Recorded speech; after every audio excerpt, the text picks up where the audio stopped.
Some people love reading scientific papers, other people hate it, but all scientists need to read the peer-reviewed literature.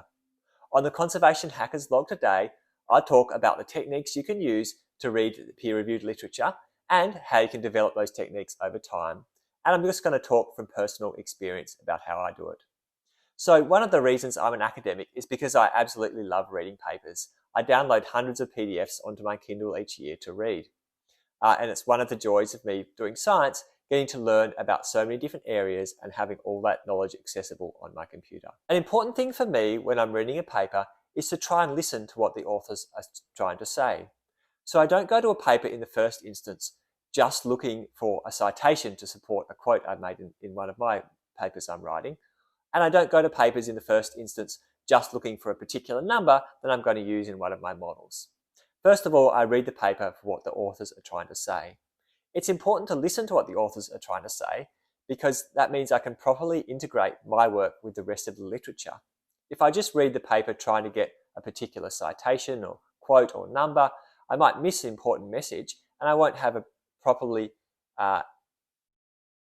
deep understanding of the literature. A second thing I often do when I'm reading papers is take notes as I'm reading it.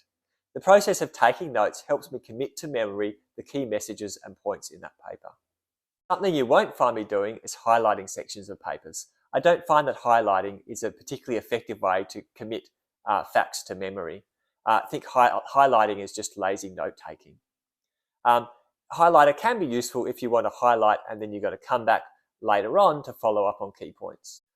Once you've taken your initial notes, you can go further if you want to try and memorize what's in the paper and more deeply understand that body of literature and how it fits in with the broader literature.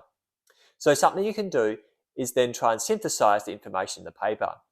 So this might mean writing up a short summary in your own words of what the paper's about, or you could go even further and offer to present that paper to your lab group. A great way to gain a deeper understanding of the literature and your reading and writing ability is to organize a journal club. This is where you meet with some colleagues and sit around and discuss and critique a paper. It can be quite fun pulling apart papers from famous scientists and spotting all the mistakes or the things that you think they've done wrong in them. As I've read more different styles of writing, it's really improved my own writing because I can bring some of those styles that I'm reading into my own writing. So one thing I do as I take notes is also take notes on the writing style, what I think works and what doesn't work. Another thing I try to notice when I'm reading papers is look for similarities in structure or patterns across many different papers on a similar topic. So for instance, I've read a lot of papers on conservation planning and I've noticed they tend to follow a certain structure of presenting a case study for a particular region and then conducting some sensitivity analyses where they try to generalize from that case study. So I've found that noticing these common patterns helps me then write my own papers in that field, and noticing the patterns helps me read faster because I know what to expect when I'm reading papers in that field in the future. Getting started reading technical papers in a new field can be very difficult. There's a lot of jargon to learn. Space on journal pages is very limited, so the authors often write in a very brief way, and there's limited case studies or examples to help you understand what they're talking about. So what I always do is read books on a particular topic when I'm new to that topic. It helps me get a deeper understanding because the authors have a lot more space to explain what they mean, explain the jargon, provide definitions, and give case studies that help you better understand the topic. Something I'm always looking for when I'm reading papers is new references so I can pull up on the next reference and get the next really interesting paper to read.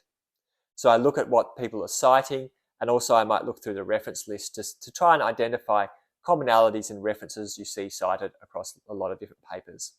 If I see a reference that's repeatedly cited in my field, then I obviously want to go and read that one as well. One thing I love about reading the scientific literature rather than the pop literature is it's so easy to write to the authors. So if I find a paper that I really enjoy or really stimulated some ideas to me, I'll often just send an email to the authors. And I don't think it's something we should be afraid of doing. After all, scientists aren't some sort of scary celebrity that is trying to avoid contact with the general public. They're just normal people like you or me. And so writing to the authors, I find, can be a great way to ask deeper questions and show your interest in the field. And often you get really insightful responses back about points you may have missed from the paper or something that the authors didn't explain. I hope you found those ideas for how to read papers helpful.